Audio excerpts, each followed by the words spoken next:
ಯಾವ ನರೇಂದ್ರ ಮೋದಿ ಸರ್ಕಾರವನ್ನು ಜನ ಕೇಂದ್ರದಲ್ಲಿ ಸುರಕ್ಷತೆಗೆ ಭದ್ರತೆಗೆ ಅಂತಾನೆ ಆಯ್ಕೆ ಮಾಡ್ತಾ ಇದ್ರು, ಅದೇ ನರೇಂದ್ರ ಮೋದಿ ಸರ್ಕಾರಕ್ಕೆ ಸವಾಲಾಗ್ತಾ ಇದೆಯಾ ಜಿಹಾದಿಗಳ ಅಟ್ಟಹಾಸ.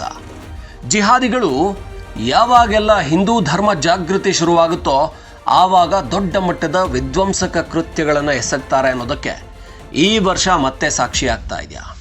ಈ ವರ್ಷ ಈ ರೀತಿಯ ಮತ್ತಷ್ಟು ವಿಧ್ವಂಸಕ ಕೃತ್ಯಗಳಿಗೆ ಈಗಾಗಲೇ ತಯಾರಿಯನ್ನು ಮಾಡಿಕೊಳ್ಳಲಾಗಿದೆಯಾ.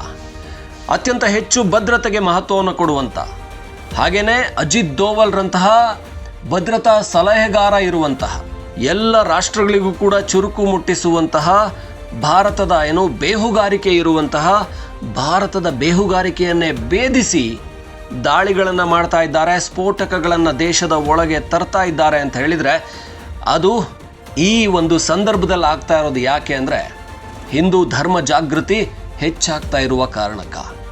ಈಗ RSS ತನ್ನ ಶತಾಬ್ದಿಯನ್ನು ಆಚರಿಸ್ತಾ ಇದೆ.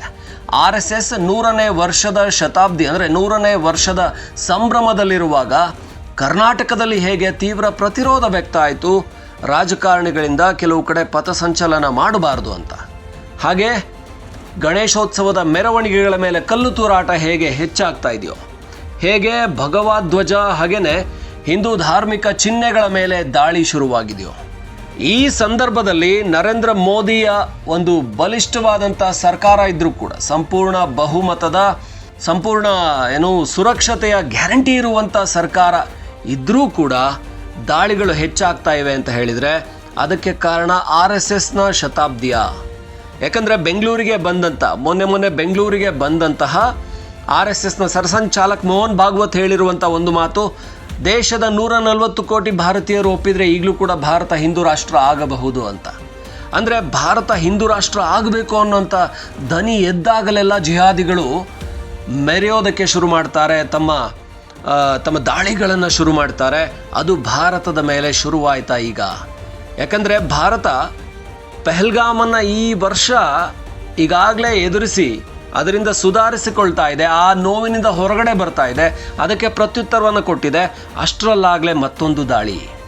ಇದು ಈ ದೇಶದಲ್ಲಿ ಧರ್ಮ ಜಾಗೃತಿ ಆಗ್ತಾ ಇರೋದ್ರ ವಿರುದ್ಧ ಜಿಹಾದಿಗಳು ಭಾರತವನ್ನು ಇಸ್ಲಾಮಿಕ್ ಸ್ಟೇಟ್ ಮಾಡಬೇಕು 2047ರ ವೇಳೆಗೆ, ಅಂದರೆ ಸ್ವತಂತ್ರ ಬಂದು 100 ವರ್ಷದ ವೇಳೆಗೆ ಅಂತ ಗುರಿಯನ್ನು ಇಟ್ಕೊಂಡಿದ್ದಾರೆ ಅಂತ ಹಲವು ಬಾರಿ ಸುದ್ದಿ ಆಗುತ್ತೆ.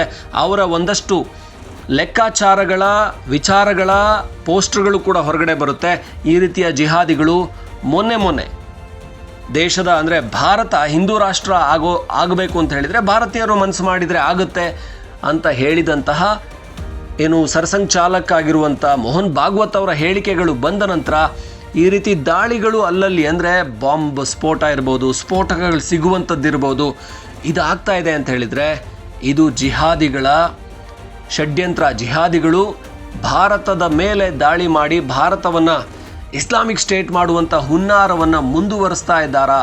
ಮುಂದುವರಿಸಿದ್ರೂ ಕೂಡ ಅತ್ಯಂತ ಸುರಕ್ಷತೆ, ಅತ್ಯಂತ ಭದ್ರತೆಯನ್ನು ನಾವು ದೇಶಕ್ಕೆ ಕೊಡ್ತೀವಿ ಅಂತ ಹೇಳಿ ಗ್ಯಾರಂಟಿ ಕಾರ್ಡನ್ನು ಇಟ್ಕೊಂಡು ಕೂತಿರುವಂಥ ಮೋದಿ ಸರ್ಕಾರ, ಅಮಿತ್ ಶಾ ಏನು ಮಾಡ್ತಾ ಇದ್ದಾರೆ? ಇದು ಜನರ ಪ್ರಶ್ನೆ, ಜನರ ಆಕ್ರೋಶ.